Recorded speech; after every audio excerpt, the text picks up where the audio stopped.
Borneo FC Samarinda, Pesut Etam, tim kebanggaan Samarinda. Sejak awal kemunculannya di kancah sepak bola nasional, klub ini langsung mencuri perhatian. Bukan cuma karena performa di lapangan, tapi juga karena cara pengelolaannya yang modern dan profesional. Kita semua tahu, di balik layar, ada sosok Nabil Hussein Said Amin, seorang presiden klub yang usianya masih sangat muda, tapi visinya luar biasa. Ia berhasil mengubah Borneo FC menjadi salah satu kekuatan yang diperhitungkan di Liga Pertama.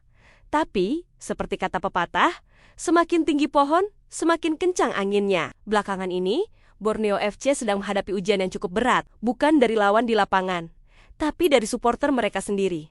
Ada apa sebenarnya? Mari kita bedah bersama. Semua bermula dari beberapa keputusan manajemen yang dianggap kontroversial oleh sebagian supporter. Salah satunya adalah pelepasan beberapa pemain kunci. Kita tahu, di sepak bola, supporter punya ikatan emosional yang sangat kuat dengan para pemain idola. Ketika pemain andalan dilepas, apalagi secara tiba-tiba, rasanya seperti kehilangan anggota keluarga sendiri. Wajar jika ada rasa kecewa, marah, bahkan merasa dikhianati.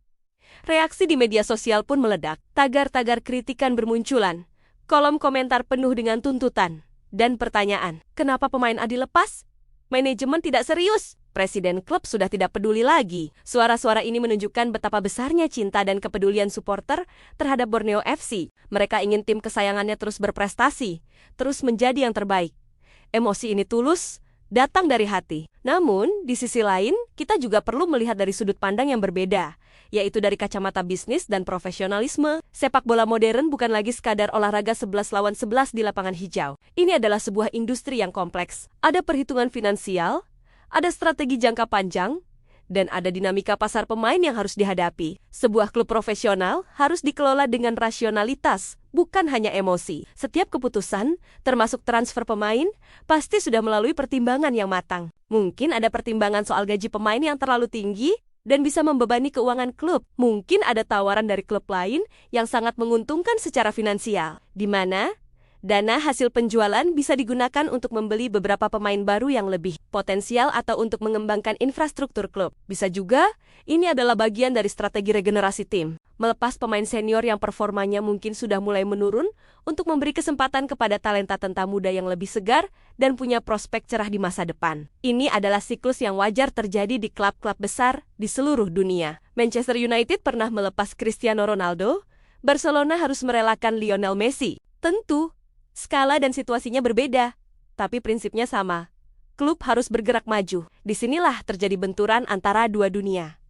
Dunia emosi supporter dan dunia rasionalitas bisnis. Supporter melihat dari hati, sementara manajemen melihat dari kalkulasi dan strategi. Keduanya punya tujuan yang sama, yaitu ingin Borneo FC sukses. Hanya saja, cara pandang dan pendekatannya berbeda. Nabil Hussein, sebagai presiden klub, tentu berada di posisi yang sulit. Di satu sisi, ia harus mendengarkan aspirasi supporter yang merupakan nyawa dari klub. Tanpa supporter, stadion akan sepi, atmosfer pertandingan akan hambar. Di sisi lain, ia punya tanggung jawab besar untuk menjaga kesehatan finansial dan keberlangsungan klub dalam jangka panjang. Keputusan yang populer di mata supporter belum tentu merupakan keputusan yang terbaik untuk masa depan klub. Komunikasi menjadi kunci di sini. Mungkin yang kurang adalah jembatan komunikasi yang efektif antara manajemen dan supporter. Manajemen perlu lebih transparan dalam menjelaskan alasan di balik setiap keputusan besar. Tentu, tidak semua hal di dapur klub bisa diungkap ke publik.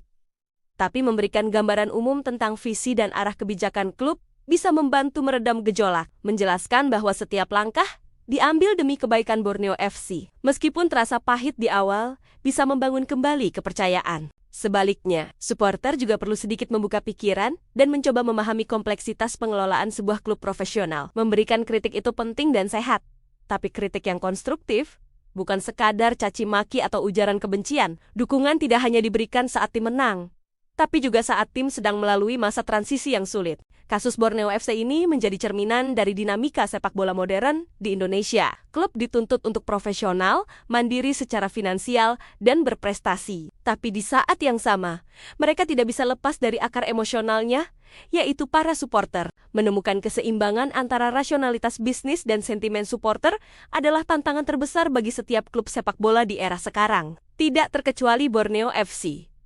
Kita semua berharap konflik ini bisa segera menemukan jalan tengah. Borneo FC adalah aset berharga bagi Samarinda dan Kalimantan Timur. Energinya seharusnya difokuskan untuk meraih prestasi di lapangan, bukan habis untuk konflik internal. Semoga manajemen dan supporter bisa duduk bersama, berdialog, dan menemukan kembali visi yang sama untuk membawa Pesut Etam terbang lebih tinggi. Bagaimana menurut kalian? Apakah keputusan manajemen sudah tepat? Atau kalian lebih setuju dengan suara supporter? Coba tulis pendapat kalian di kolom komentar ya. Mari kita berdiskusi dengan sehat dan membangun. Terima kasih sudah menonton. Jangan lupa like, share, dan subscribe. Sampai jumpa di video selanjutnya.